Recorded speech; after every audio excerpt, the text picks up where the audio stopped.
So if you enjoyed this video and want to see more content like this on the channel, you can show your appreciation by clicking on the PayPal link in the description box, and you can donate any amount that you feel is equivalent to the value of this video. Also, leave us a thumbs up. It helps us get more views. New York Times. I said to him, do you think we oversell this in terms of what Breitbart London reports on? And he turned to me and he went, actually, I think you undersell it. Wow. So break down your expert analysis of the left and radical Islam merging.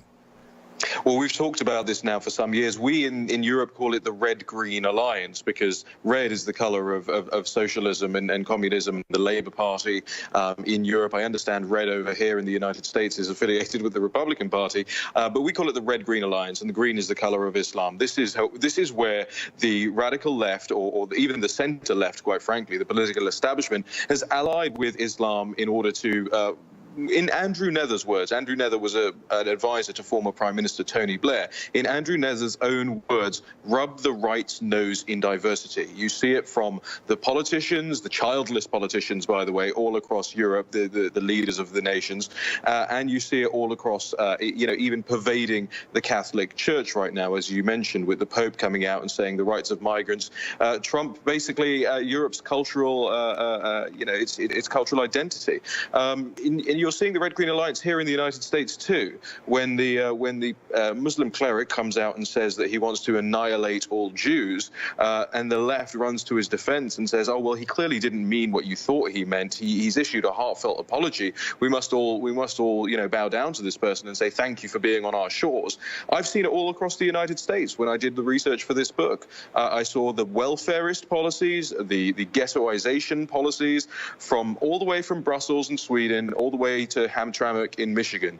They want to keep these people poor. They want to keep them in voting blocks because it benefits the left. It benefits the left at the ballot box, and it benefits their fetish for multiculturalism. And then I fell down. That's all right. I also wonder about the monopolies and the government teaming up, because every airport I go to in the United States, yes, all of the car rental places are run by Somalis. All of the tax, I mean, basically all. And it's nothing but women in hijabs at the airport. When I was in Seattle last night, I mean, almost every woman I saw, 90% were women in hijabs. I mean, ticket counters, checkpoints, car rental, everywhere. It's like certain industries are being given to these groups. Yeah, that's right. And even I often feel strange going back through security, the border control in the United Kingdom, and having to hand my passport over to a woman in a hijab or a niqab, as if they're going to be concerned with guarding the British border. You have nothing in common with the United Kingdom and our culture if you think that covering your head and covering your face is de rigueur, is normal or acceptable. And of course, like you say, the Red-Green Alliance is very strong on this point. Don't forget, in 1979, 100,000 Iranian women marched in Tehran to demand that they did not have to wear the hijab as per the government, the Islamist government diktat. We never talk about those women anymore. We never talk about the women in Syria who burned in January this year, burned their burqas when their town was liberated from ISIS. Instead, we're told that the Linda Sarsours of the world are heroes, that these women are empowered somehow because they have to cover their heads and cover their faces. You march 400,000 people through Washington, D.C. when a president is elected, but you can't march 400 into Detroit to protest female genital mutilation. There is a real sickness going on in the minds of liberal America right now. It really is crazy. You know, you're the expert on this. When is it going to peak? Because I was reading The Economist magazine, the current issue, the one that has roadkill on the front, talking about the end of the combustion engine. And they said, we're engaged in demographic warfare. We are bringing in these minority groups to turn them into socialists. We miscalculated, and it's backfired in some areas of Europe and the U.S., but demographically, we're still going to win. They're admitting a race-based deal. I wouldn't care what color people were if they were free market and we lived in peace, but you see them openly being energized into political warfare systems, and it is just crazy to see it inverted now from the KKK to now a minority KKK deal, and it's being deployed by major governments. You know, Alex, I'm often told in the most racist of terms by the political left that because of my skin color or because of my name that I have to have, you know, welfareist, left-wing, pro-Sharia politics.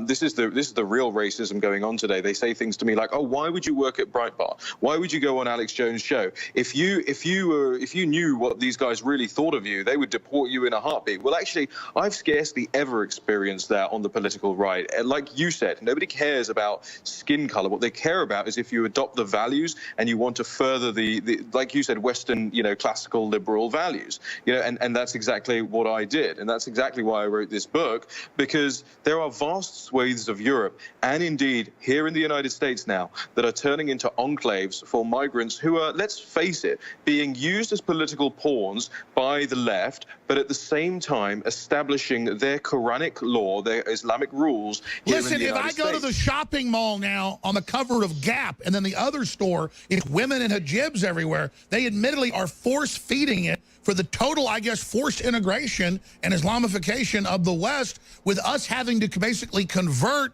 as demis or whatever to a submission to it. Yes, well, you look at Canada passing, in effect, a blasphemy law against criticizing Islam, M103, that passed in Canada a few months ago. We're getting to a point, and the point has already been reached, frankly.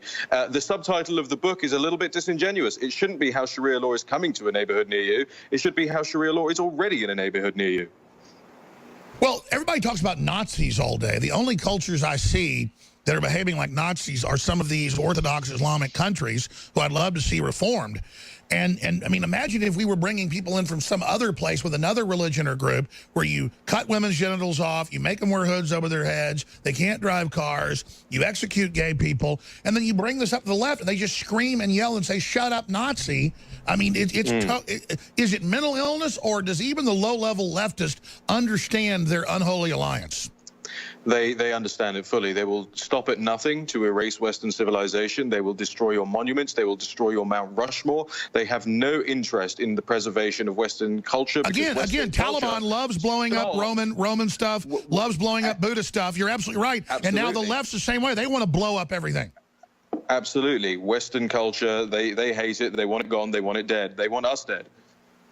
Well, you know, the CIA got declassified once. Ugly buildings, ugly art, ugly culture. What is going on here? Well, now, see, I was in Charlottesville, and of course, you know, we have to preface everything every time we talk about this. Like, moronically, we have to preface it with, "And we condemn the neo-Nazis." I mean, it should be blatantly obvious that we do that anyway. Absolutely. Yeah, exactly. But they force us to do it because the left owns the language and they control the narrative, or at least they try to. But people like you actually get the real truth out there.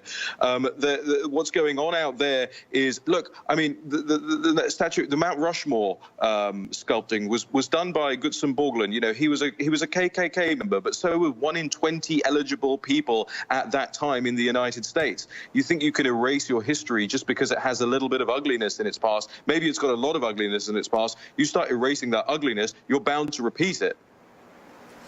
Well, if you expand on that, yeah, absolutely. And you look at the KKK teachings, what they've got minority spouting is the exact same ideology, but just from a other perspective. It's so stupid.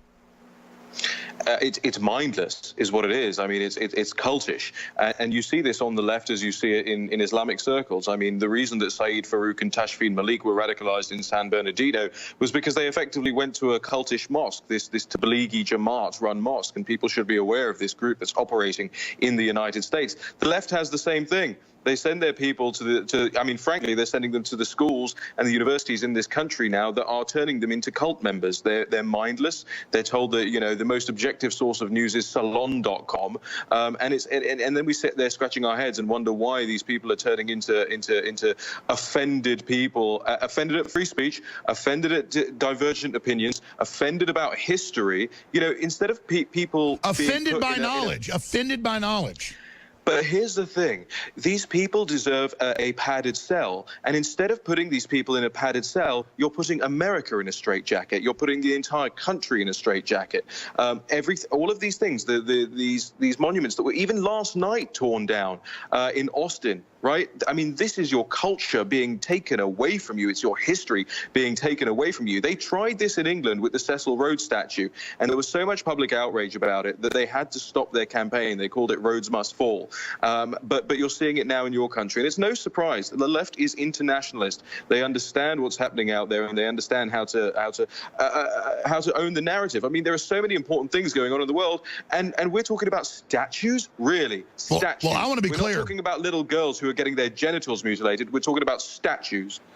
Well, that's why the big corporate groups, the big universities, the Bill Gateses, the Jeff Bezoses of the world fund all this, is because it diverts everybody from their tax incentives and their free tax deals and the free shipping that Amazon gets that taxpayers pay $1.48 on every package for. I mean, it's classic class warfare to just turn everybody against each other like the old Roman Empire did so they can rule everybody from the castle on the hill.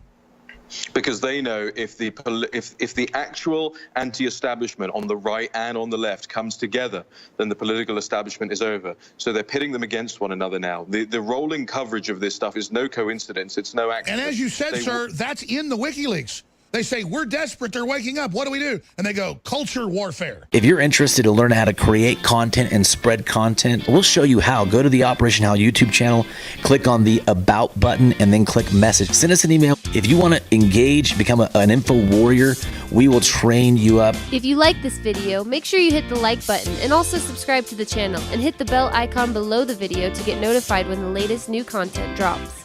Keep us in your prayers. We get a lot of resistance for putting these videos out, but to Yahweh be the glory.